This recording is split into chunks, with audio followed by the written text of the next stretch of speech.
কাহিনীর শুরুতে আমরা দেখতে পাই সেই রাতে শহরে এমন এক ঝড় উঠেছিল যা আগে কখনো দেখা যায়নি। মুষলধারে বৃষ্টি, আকাশে বিদ্যুতের গর্জন আর ভয়ঙ্কর বাতাস এমন এক অনুভূতি তৈরি করছিল যেন প্রকৃতি নিজেই এই পৃথিবীকে ধ্বংস করে দিতে চায়। কিন্তু শহরের মানুষের বিন্দুমাত্র ধারণা ছিল না যে এটি কোনো সাধারণ প্রাকৃতিক বিপর্যয় ছিল না।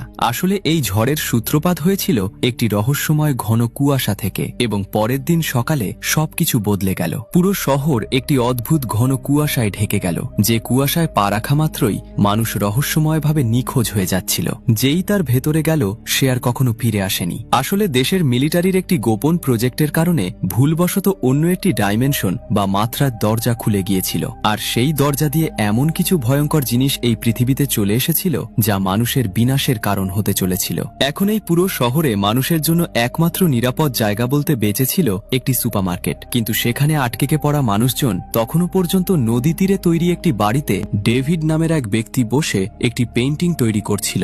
ডেভিড একজন আর্টিস্ট ছিল যে সিনেমার পোস্টার ডিজাইন করত। পরের দিন তাকে তার নতুন সিনেমার পোস্টার জমা দিতে হতো, তাই বাইরে এত ভয়ানক ঝড় হওয়া সত্ত্বেও সে নিজের কাজের মধ্যে পুরোপুরি ডুবেছিল। কিন্তু হঠাৎ ঝড় আরও বেশি বিপজ্জনক হয়ে ওঠে। বাতাসের গতিবেগ এতটাই বেড়ে যায় যে বাড়ির জানালাগুলো পর্যন্ত কাঁপতে শুরু করে। পরিস্থিতি খারাপ হতে দেখে ডেভিড তার স্ত্রী স্টেফানি এবং ছেলে বিলিকে নিয়ে বেসমেন্টে চলায়। পরের দিন সকালে ঝড় শান্ত হয়ে গিয়েছিল। ডেভিড এবং তার স্ত্রী বাইরে এসে দেখে যে ঝড় সবকিছু ধ্বংস করে দিয়েছে। বাড়ির কাছের একটি বিশাল গাছ ভেঙে তাদের বাড়ির ওপর পড়েছিল। তার একটি মোটা ডাল সরাসরি ডেভিডের ঘরের জানালা ভেঙে ভেতরে ঢুকে গিয়েছিল, যার কারণে তার তৈরি করা পেইন্টিংটি নষ্ট হয়ে গিয়েছিল এবং ঘরে রাখা সমস্ত জিনিসপত্র বরবাদ হয়ে গিয়েছিল। শুধু তাই নয়, আরেকটি গাছ তার বোট হাউসের ওপর পড়ে সেটিকে পুরোপুরি ধ্বংস করে দিয়েছিল। কিন্তু এত সবের পরও ডেভিড এই ভেবে খুশি ছিল যে তার স্ত্রী এবং ছেলে সুরক্ষিত আছে। তখনই হঠাৎ ডেভিড এবং নদীর ওপর খুব অদ্ভুতভাবে একটি ঘন মেঘ জমা হতে দেখল। ডেভিড প্রথমে ভাবে যে হয়তো অতিরিক্ত বৃষ্টির কারণে এমনটা হচ্ছে, কিন্তু ব্যাপারটা বেশ অদ্ভুত ছিল। বৃষ্টির পর পাহাড়ে মেঘ দেখা যাওয়া সাধারণ বিষয় ছিল, কিন্তু নদীর ওপর এত ঘন কুয়াশা তৈরি হওয়া মোটেও স্বাভাবিক ছিল না। তবুও ডেভিড এই বিষয়টিতে খুব একটা পাত্তা দেয় না, কারণ সেই মুহূর্তে সে তার প্রতিবেশী নর্টনের ওপর খুব রেগে ছিল। নর্টনের জমিতে থাকা একটি শুকনো গাছ ভেঙে তার বোট হাউসের ওপর পড়েছিল এবং সেই কারণেই ডেভিডের এত বড় ক্ষতি হয়েছিল। রাগে ক্ষোভে ডেভিড নর্টনের বাড়ির দিকে যায়, কিন্তু সেখানে পৌঁছে সে দেখে নর্টন নিজেও খুব রেগে আছে। তার বাড়ির সামনেও একটি গাছ পড়েছিল যা তার গাড়িটিকে পুরোপুরি দুমড়ে মুচড়ে দিয়েছিল। এটা দেখে ডেভিড কিছুটা সান্ত্বনা পায় যে ক্ষতি শুধু তারই হয়নি, তাও সে নর্টনের জন্য দুঃখ প্রকাশ করে এবং ফিরে যেতে উদ্যত হয়। তখনই নর্টন তাকে জিজ্ঞেস করে শেষে যদি সুপারমার্কেটে যায় তবে তাকেও একটা লিফট দিতে পারবে কিনা। ডেভিড রাজি হয়ে যায়। কিছুক্ষণ পর ডেভিড তার স্ত্রীর কাছ থেকে কেনাকাটার লিস্ট নিয়ে তার ছেলে বিলি এবং নর্টনকে সাথে করে সুপারমার্কেটের দিকে রওনা হয়। পথে তারা মিলিটারির অনেক গাড়ি এবং সৈন্যদের খুব দ্রুত ছুটে যেতে দেখে। তাদের দেখে নর্টন বলে, মনে হচ্ছে এরা নদীর কাছের পাহাড়ে অবস্থিত মিলিটারি বেসের দিকে যাচ্ছে। তারপর সে ডেভিডকে জিজ্ঞেস করে সে কি কোনো খবর শুনেছে। নর্টন জানায় যে শহরের মানুষ বলাবলি করছে ওখানে কোনো গোপন রিসার্চ বা গবেষণা চলছে। ডেভিড বলে সে শুধু এটুকুই শুনেছে যে বিজ্ঞানীরা কোনো মিসাইল ডিফেন্স সিস্টেম তৈরি করার কাজ করছেন। কিন্তু নর্টন বলে প্রতিবেশে থাকা মিস অ্যাডনের ধারণা মিলিটারি এলিয়েনদের একটি ক্র্যাশ হওয়া ফ্লাইং সসার পেয়েছে এবং তার ভেতরে 3টি জমে থাকা এলিয়েনের লাশও ছিল। তার মতে মিলিটারি এখন সেগুলোর ওপরই গবেষণা চালাচ্ছে। এই কথা শুনে ডেভিড হাসতে শুরু করে এবং বলে মিস অ্যাডনের মাথা খারাপ হয়ে গেছে। এইভাবে গল্প করতে করতে তারা সুপারমার্কেটে পৌঁছে যায়। সেদিন সুপারমার্কেটে বেশ ভিড় ছিল। ঝড়ের কারণে পুরো এলাকার বিদ্যুৎ এবং ফোন লাইন বন্ধ ছিল। যেহেতু এটি একটি ছোট শহর ছিল, তাই ডেভিড ওখানকার বেশিরভাগ মানুষকেই চিনত। সেখানেই তার ছেলে বিলির শিক্ষিকা আইরিনের সাথেও দেখা হয়। ডেভিড এবং বিলি কেনাকাটায় ব্যস্ত ছিল। ঠিক তখনই হঠাৎ 3 জন সৈন্য সুপারমার্কেটের ভেতরে ঢোকে। তাদের মুখে স্পষ্ট ভয়ের ছাপ দেখা যাচ্ছিল। দেখে মনে হচ্ছিল যেন তারা এখানে লুকিয়ে থাকার চেষ্টা করছে। ঠিক সেই মুহূর্তে একজন মিলিটারি পুলিশ অফিসার সেখানে হাজির হয়। সে ওই সৈন্যদের ওপর খুব রেগে যায় এবং চিৎকার করে বলে, পুরো শহরে ইমার্জেন্সি জারি করা হয়েছে এবং তাদের এখনই ডিউটিতে ফিরে যেতে হবে। যদিও সৈন্যরা যাওয়ার পক্ষে ছিল না, কিন্তু অফিসার তাদের একটি কথাও শোনে না। সে বলে সে সামনের মেডিকেল শপ পর্যন্ত যাচ্ছে এবং ফিরে আসা পর্যন্ত পর্যন্ত তাদের বাইরে জিপে দেখতে চায়। এটুকু বলে সে ওখান থেকে চলে যায়।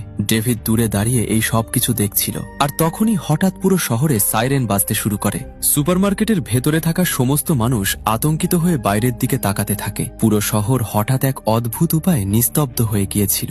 আর তখনই এক বৃদ্ধ লোক দৌড়ে সুপারমার্কেটের ভেতরে ঢোকে। তার নাক দিয়ে রক্ত ঝরছিল এবং সে ভীষণ ভয় পেয়েছিল। সে চিৎকার করে বলতে থাকে, ওই ঘন কুয়াশার ভেতরে কিছু একটা আছে, ওটা আমার বন্ধুকে মেরে ফেলেছে, আমি কোনো মতে প্রাণ বাঁচিয়ে এখানে এসে পৌঁছেছি। তার কথা শেষ হতে না হতেই পুরো এলাকা দ্রুত সেই ঘন কুয়াশায় ঢেকে যেতে শুরু করে। তখনই এক লোক ভয় পেয়ে নিজের গাড়ির দিকে দৌড়ায়, কিন্তু গাড়িতে পৌঁছানোর আগেই কুয়াশা তাকে চারদিক থেকে ঘিরে ফেলে, আর পরের মুহূর্তেই তার তীব্র চিৎকারের আওয়াজ শোনা যায়।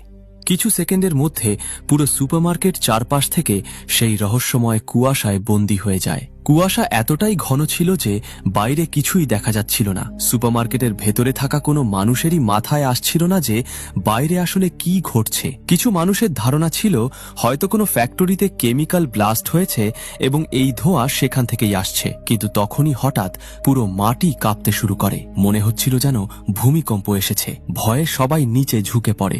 ডেভিড তার ছেলে বিলিকে বুকে জড়িয়ে ধরে তাকে শান্ত করার চেষ্টা করে, কিন্তু কিছুক্ষণ পরেই সবকিছু আবার শান্ত হয়ে যায়। এখনো কেউ জানতো না বাইরে কি লুকিয়ে আছে। কেউ এটাকে ভূমিকম্প বলছিল, আবার কেউ মিলিটারির এক্সপেরিমেন্টের ধামাকা বলছিল।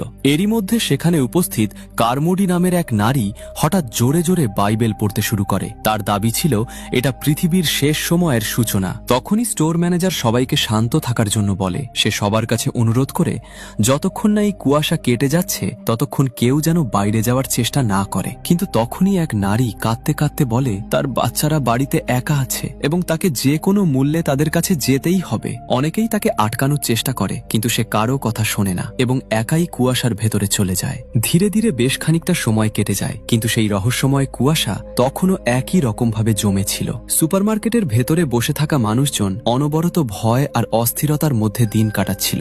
ডেভিডও তার স্ত্রী স্টেফানিকে নিয়ে ভীষণ চিন্তিত ছিল। ডেভিড তার ছেলে বিলির শিক্ষিকা আইরিন এবং আরো কিছু মানুষের সাথে এক কোনায় বসেছিল।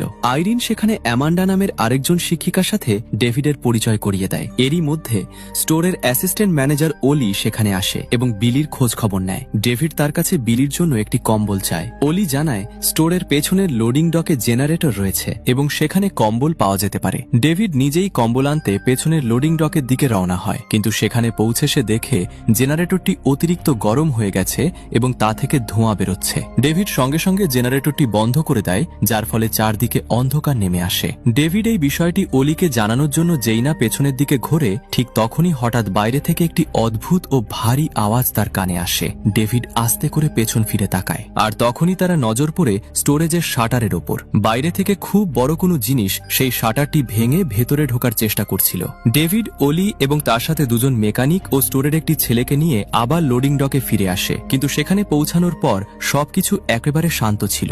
মেকানিকরা ডেভিডকে নিয়ে ঠাট্টা তামাশা করতে শুরু করে। তাদের দাবি ছিল ডেভিড হয়তো কোনো কুকুর বা বিড়ালের আওয়াজ শুনে ভয় পেয়ে গেছে। যদিও ওলি ডেভিডের কথার উপর ভরসা ছিল, সেও শাটার খোলার বিরুদ্ধে ছিল, কিন্তু মেকানিকরা তার কথা শোনেনি। তাদের একজন জেনারেটরটি আবার চালু করে দেয়। জেনারেটর থেকে তখনও দুর্গন্ধযুক্ত ধোঁয়া বেরোচ্ছিল। মনোযোগ দিয়ে দেখার পর মেকানিকরা বুঝতে পারে একজস্ট পাইপের ভেতরে কিছু একটা আটকে রয়েছে, আর সেই কারণেই জেনারেটরটি গরম হয়ে যাচ্ছিল। এখন সেটি পরিষ্কার করার জন্য কারো বাইরে যাওয়া জরুরি ছিল, কারণ পাইপটি স্টোরের বাইরের দিকে ছিল। তখনই স্টোরের সেই ছেলেটি বলে সে বাইরে গিয়ে পাইপটি পরিষ্কার করে দিবে, কিন্তু ডেভিড সঙ্গে সঙ্গে তাকে বাধা দেয়। সে বলে যদি শাটার খোলা হয় তবে বাইরে যে জিনিসটি থাকুক না কেন তা ভেতরে চলে আসতে পারে। কিন্তু মেকানিকরা তার কথা শুনে হাসতে থাকে। তাদের মনে হচ্ছিল ডেভিড বিনা কারণেই ভয় পাচ্ছে। এরপর তাদের একজন অটোমেটিক শাটারের বোতাম টিপে সেটিকে কিছুটা ওপরে তোলে, আর পরের মুহূর্তেই বাইরে থেকে বিশাল একটি সুরের মতো জিনিস তীব্র গতিতে ভেতরে চলে আসে। ওটা সরাসরি ছেলেটির পা আঁকড়ে ধরে এবং তাকে বাইরের দিকে টেনে নিয়ে যেতে শুরু করে। এই দৃশ্য দেখে সবাই আতঙ্কিত হয়ে পড়ে। ডেভিড সঙ্গে সঙ্গে ছেলেটিকে ধরে বাঁচানোর চেষ্টা করে, কিন্তু তখনই বাইরে থেকে আরো বেশ কয়েকটি একটি সুর ভেতরে ঢুকতে শুরু করে। সেই সুরগুলোর গায়ে ধারালো কাটার মতো অংশ ছিল, যা ছেলেটির চামড়া চিরে দিচ্ছিল। ডেভিড সাহায্যের জন্য চিৎকার করতে থাকে, কিন্তু দুই মেকানিক ভয়ে নিজেদের জায়গা থেকে নড়তেই পারছিল না। তখনই ওলি কোথা থেকে একটি কুড়াল নিয়ে আসে, কিন্তু সে আঘাত করার আগেই সেই সুরটি ছেলেটিকে বাইরের কুয়াশার মধ্যে টেনে নিয়ে চলে যায় এবং মাত্র কয়েক সেকেন্ডের মধ্যে তার চিৎকার বন্ধ হয়ে যায়। এরই মধ্যে আরও একটি বিশাল সুর ভেতরে ঢুকে পড়ে। সেটির একটি ভয়ঙ্কর মুখও ছিল এবং তা স্টোরে রাখা খাবার খেতে শুরু করে। ডেভিড সঙ্গে সঙ্গে অলিকে শাটার বন্ধ করতে বলে। অলি যেই না শাটার নামাতে শুরু করে, সুরগুলো আবার বাইরে যেতে থাকে। ঠিক সেই মুহূর্তে ডেভিড কুড়ালটি তুলে নিয়ে সেই বড় সুরটির ওপর সজোরে আঘাত করে এবং সেটিকে কেটে দুই টুকরো করে ফেলে। পরের মুহূর্তেই শাটারটি পুরোপুরি বন্ধ হয়ে যায়। রাগে ক্ষোভে ডেভিড সেই মেকানিককে মারধর করতে শুরু করে, যে তার কথা শোনেনি। অলি কোনো মতে তাকে শান্ত করায়, কিন্তু এখন ডেভিডের মনে এক নতুন ভয় দানা বেঁধেছিল। যদি শুধু একটা সুরই এত বিশাল হয়, তবে আসল প্রাণীটা না জানি কত বড় হবে।